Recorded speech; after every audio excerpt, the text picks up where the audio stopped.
If you're a single retiree in Australia today, the maximum age pension pays $1,200.90 a fortnight. The ASFA comfortable standard, what researchers say you actually need to live well, sits around $2,109 a fortnight. That's a gap of about $23,617 a year. And it's the hole most retirees spend their 60s trying to fill by downsizing, taking a part-time job, or working 3 years longer than they'd planned. Downsizing sounds simple until you actually run it. Sell the family home, buy something smaller, and you might free up $150,000 to $200,000. Enough to lift your fortnightly income for a few years, not enough to close a $23,617 a year gap for the next 2 or 3 decades. Working longer helps too, until your body or your industry decides that's no longer an option. A growing number of Australians close that gap a different way. They rent out the house and move to Chiang Mai, Da Nang, or Bali, where that same pension pays for a pool, a cleaner twice a week, and a lifestyle worth 3 times as much back home. I've watched friends chase this with nothing but a sunset photo and a rent spreadsheet, missing the 2 clauses that can wreck the whole plan. Leave the country and Centrelink starts a 26-week countdown that can quietly cut your pension. Get sick over there without the right cover, and a single medical evacuation back to Australia can cost $90,000 more than most people ever set aside specifically for healthcare. So this is the real math on the Asia escape. Not the brochure version. The one that walks through the 35-year residency rule that decides whether your pension survives the flight. The insurance fine print that decides whether your savings do too, and the currency and visa risk that decide whether the whole plan is still standing in 5 years. Centrelink measures your pension using something called your Australian Working Life Residence, or AWLR. It counts the years you lived in Australia between age 16 and pension age, and it caps out at 35 years. Hit that full 35 years, and moving overseas for good doesn't touch your pension rate once you're past the first 26 weeks. Most people never check this number before they book the flight. The part that surprises most people is this. You don't need to have retired late or taken a big career break to fall short of 35 years. Time spent overseas early in life, raising kids, or just living somewhere else in your 20s all counts against that total. I've seen people not realize their AWLR is short of 35 years until they're already a few months into the move, which is exactly the wrong time to find out. Say you only have 25 years of AWLR instead of 35. Stay away longer than 26 weeks and your pension gets scaled down to match, permanently, for as long as you remain overseas. Run the numbers on the maximum single pension of $31,223 a year. 25 years of that entitlement, instead of the full 35, brings you to $22,302. That's a loss of almost $9,000 a year, every year, just for choosing to live somewhere else. It's easy to end up short without ever feeling like you did anything wrong. 2 years teaching English in Japan in your 30s, 5 years on a mining contract in Indonesia in your 20s, a stint working in New Zealand before you turned 30. All of that quietly chips away at your AWLR, even though none of it feels like the kind of thing that should cost you a cent of your Australian pension. That is not a loophole you're gaming. You paid tax in this country for decades. Centrelink built it this way because the pension is meant to reward a working life spent contributing to Australia, not to fund an early exit paid for by years you didn't spend here. It isn't personal. It's arithmetic, and it applies exactly the same way whether you're a nurse, a plumber, or a company director. There's a cost here that doesn't show up until years later, either. Every extra stretch you spend overseas without meeting that 26-week rule locks in a slightly smaller pension for the rest of your life. It doesn't reset because you flew home for a visit. Checking your AWLR is about as exciting as reading the fine print on a council rates notice, but skipping it is what actually costs people money. Losing part of your pension stings, but it won't sink you. What actually wrecks a retirement in Asia is a document almost nobody reads before they sign it, their overseas health insurance policy. Meet Gary. He's 62, a former tradie from Newcastle with mild high blood pressure. Nothing serious, just a tablet every morning. He picked Chiang Mai over Bali because a mate who'd already made the move told him the cost of living was even lower. And for the first 6 months, it was everything he'd hoped for. He moves for $1,500 a month, a fraction of what he was paying for a mortgage and utilities back home. To keep costs down, he buys a budget local health policy for $150 a month. On paper, he's saving a fortune. Most budget policies sold to expats in Thailand, Vietnam, and the Philippines carry a clause called a stability period, usually around 60 days. That excludes any pre-existing condition, including Gary's blood pressure, until it's been stable for that stretch. Get admitted in week 3 with anything connected to it, and the policy pays nothing. Insurers do this because pre-existing conditions are the most expensive claims to cover, and a policy priced at $150 a month simply doesn't have the margin to absorb a big one in the first few months. It isn't malicious. It's how a cheap product stays cheap, by pushing the risk of anything you already have back onto you. It gets worse once you remember Medicare stops working the moment you leave Australia. Back home, a stent or a few nights in hospital costs you a gap payment, maybe a few $100s.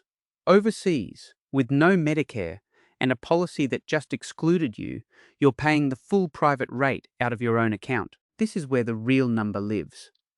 A private medical evacuation, a chartered plane with a doctor and nurse on board from Bali or Thailand back to a hospital in Darwin or Perth, costs between $40,000 and $90,000, according to travel insurers who arrange these transfers regularly.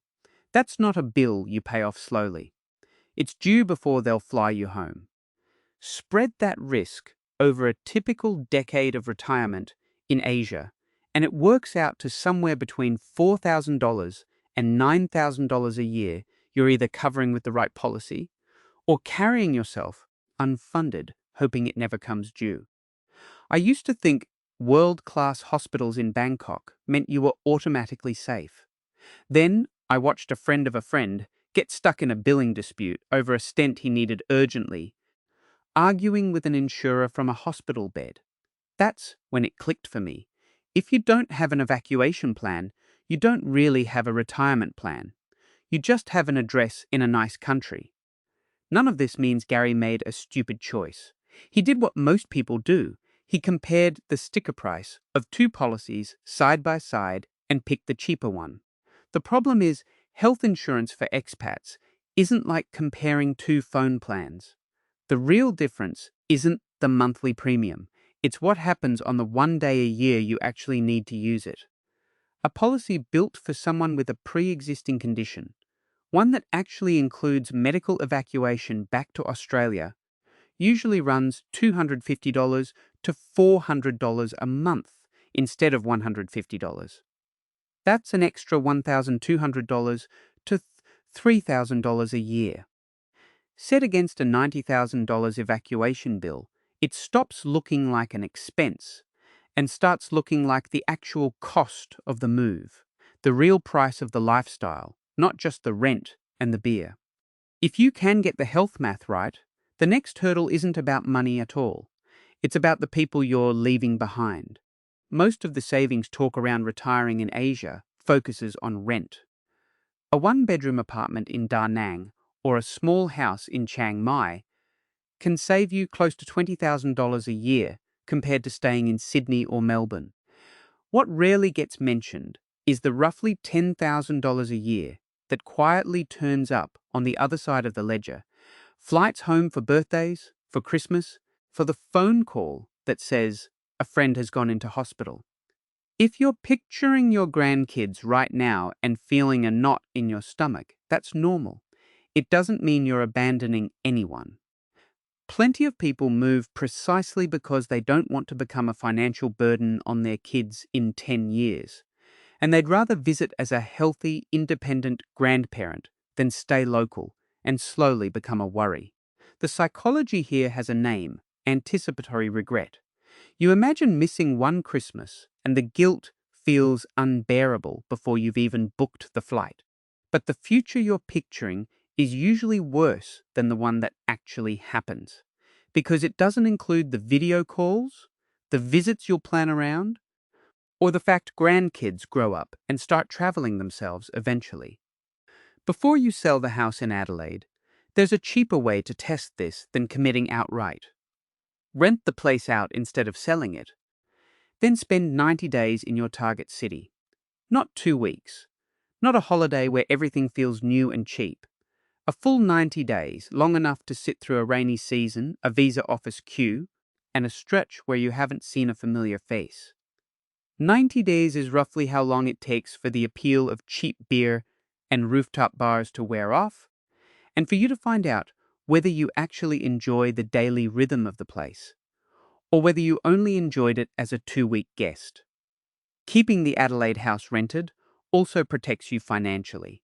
If the trial doesn't work out, you've still got a home and an income stream to come back to. Sell first, and it falls through. And you're trying to buy back into a market that may have moved another $50,000 or $100,000 higher while you were away. If you get through the 90-day test and you're still keen, there's one more piece to sort out, because the rules you move under today might not be the rules still sitting there in a few years. Say you move to Thailand with the Australian dollar buying 24 baht.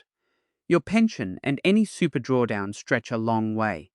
Now imagine the exchange rate slides to 18 baht, a drop of 25%, while at the same time, the Thai government quietly raises the bank deposit required to hold a retirement visa. Neither of those things is rare. Both have happened before, to other countries, to other retirees. This is the part people forget when they only budget for today's numbers. Your pension and your super are set in Australian dollars. Your rent, your groceries, your hospital excess, all priced in the local currency. When the exchange rate moves against you, everything overseas gets more expensive in real terms, even if not a single price tag has actually changed. Visa rules move too, sometimes overnight. In 2021, Malaysia's long-stay retirement visa raised its required monthly income from 10,000 ringgit to 40,000 ringgit in a single update. People who had already sold up and moved under the old rules suddenly didn't qualify for the visa they were living under. It's the kind of change that doesn't make the evening news back in Australia, but it can arrive by email from a visa agent with barely 30 days to comply. It matters here because the same kind of change could happen in Thailand, Vietnam, or the Philippines at any point after you commit. Go back to Gary. His entire super balance sits in Australian dollar cash, exactly where it was when he left. When the exchange rate drops 25%, his spending power in Thailand drops with it on the same day, with no warning and nothing he can do about it in the short term. Compare that to someone who keeps roughly 2 years of living expenses sitting in local currency in a local bank account and leaves the rest of their super invested in diversified Australian-based assets. A bad exchange rate month barely touches their day-to-day spending, because that money is already converted and sitting there. They only need to convert more when the rate actually favours them, not when they're forced to. This isn't about predicting exchange rates. Nobody can do that reliably. It's about not being forced to convert money at the worst possible moment because you didn't build in a buffer. That's not a sales pitch. It's just what a sensible buffer looks like when both the exchange rate and the rules can move without asking your permission. If you're the kind of Aussie who'd rather plan for this than find out the hard way, that's really what this channel is about. We're mapping out what a self-funded retirement actually looks like, wherever in the world you end up living it. Hit subscribe if that's the roadmap you want to keep building. So where do you actually start? Not with browsing real estate listings in Bali. That part's the easy bit. Start with 3 numbers you can check yourself before you commit to anything. First, log into MyGov and check your Australian working life residence figure. If it's under 35 years, do the maths from earlier now, not after you've booked flights. Multiply your pension rate by your AWLR years divided by 35, and you'll know exactly what haircut your pension takes before you leave, not after. Second, check how deeming rates affect your part pension. From the 20th of March 2026, deeming rates sit at 1.25% on the first slice of your financial assets and 3.25% above that. If your super or savings are earning less than what Centrelink assumes you're earning, your part pension may be lower than it needs to be, and it's worth getting that checked properly rather than guessing. Third, get a quote for international private medical insurance that specifically lists medical repatriation to Australia as a covered benefit, not just local hospital cover. It costs more than the budget local policy Gary bought, but it's the only kind of cover that actually answers the $90,000 question from earlier. Do these 3 checks before you put the house on the market, not after. A portability haircut, a deeming surprise, or a health insurance gap are all fixable if you catch them early. They're a lot harder to fix once you've signed a lease overseas, and the Adelaide house has new owners. None of this is glamorous. It's the same category of task as renewing your car rego or checking a strata levy notice before you pay it.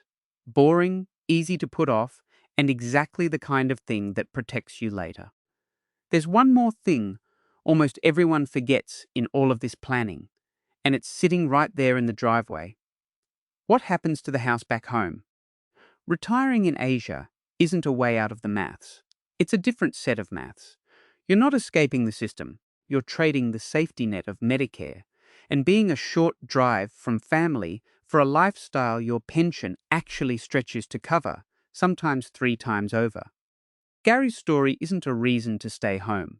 It's a reminder that the fine print matters just as much as the flight price. There's no prize for staying and no prize for leaving. There's just the version of the next 20 years that actually matches the numbers you're working with, and the one that doesn't. Neither choice is wrong. Staying in Australia with the full support of Medicare and family nearby is a completely reasonable decision. So is moving if you've actually done the sums on the AWLR rule, the insurance gap, and the currency risk, instead of just the numbers on a real estate listing. Don't make this decision off a sunset photo. Make it off the maths. Check properly with your own numbers, not someone else's brochure. If you want more of these deep dives into the rules nobody explains at the travel agency, hit subscribe. That's exactly what Aussie Retirement with Bob is here for.